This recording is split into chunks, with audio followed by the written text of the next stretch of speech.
ನಾನು ಗೌಡ್ರು, ನಾನು ಗೌಡ, ನಾನು ಕುರಿ ಮಟನ್ ತಿಂತೀನಿ, ಕೋಳಿ ತಿಂತೀನಿ, ಅದು ಪ್ರಾಣಿನ ತಾನೆ. ಆಮೇಲೆ ಇಲ್ಲಿ ಇಷ್ಟು ಜನ ಇಲ್ಲಿ ಬರೀ ನಾವು ಫೋನ್ ಮಾಡಿ ಮಾತಾಡ್ಕೊಳ್ಳೋದು ಒಂದು ವಿಡಿಯೋ ಮಾಡೋದೊಂದು ದೊಡ್ಡದಲ್ಲ. ಎಲ್ಲರಿಗೂ ರೈತರಿಗೆ ಹೊಡ್ತಾ ಬೀಳ್ತಿರೋದು, ಎಕ್ಕಡಿಂದ ಹೋದ್ರು ರೈತಗೆ ಹೊಡ್ತಾ ಬೀಳ್ತಾ ಇರೋದು. ಒಗ್ಗಟ್ಟಾಗಿ ಹೋಗೋಣ, ಬತ್ತೀರ ಆಗುತ್ತಾ?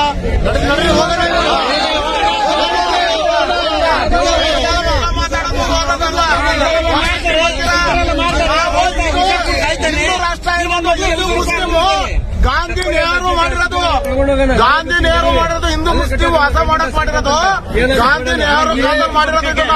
ನಾನು ಅಪ್ಪ ಮಾಡೋದು ಆಫೀಸರ್ ತಗೊಳ್ಳಿ, ಅಲ್ಲಿಗೆ ಕಟ್ಟಾಕ ಆಫೀಸರ್ ಬಂದು ಏನು ಇವ್ರ ಕಿತಾಪತಿ ಆಫೀಸರ್ ಇಷ್ಟು ಗಂಟೆ ನೋವು ಕೊಟ್ಟಾರ ನಮ್ಗೆ.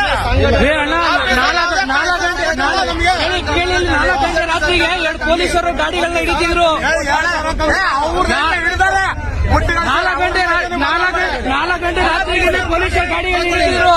ಹಿಂದೂ ಸಂಘಟನೆಗಳಿಗೆ ಬಂದು ಅವರು ಕೇಳಿ ಇಲ್ಲ, ಬನ್ನಿ ಹೋಗೋಣ ಒಟ್ಟಿಗೆ, ನಡೀರೋಣ ಅಣ್ಣ, ನಡೀರಿ ಹೋಗೋಣ ಒಟ್ಟಿಗೆ, ಎಲ್ಲರೂ ಹೋಗ ನಡೀರಿ ಅಣ್ಣ. ಒಗ್ಗಟ್ಟಾದ್ರೆ ಎಲ್ಲರೂ ಒಗ್ಗಟ್ಟೆ, ಬರಬೇಕು. ಬರಂಗಿದ್ರು ಜನ ಬಂದು ಮಾತಾಡ್ಕೊಂಡು ಬರಲ್ಲ, ಬರೋದು ಇಲ್ಲ. ನಾವು ಎಲ್ಲಾ ಜನ ಹೋಗಂಗಿದ್ರು ಮಾತ್ರ ಬರೋಣ, ಅಂದವ್ರು ಹೋಗಲ್ಲ.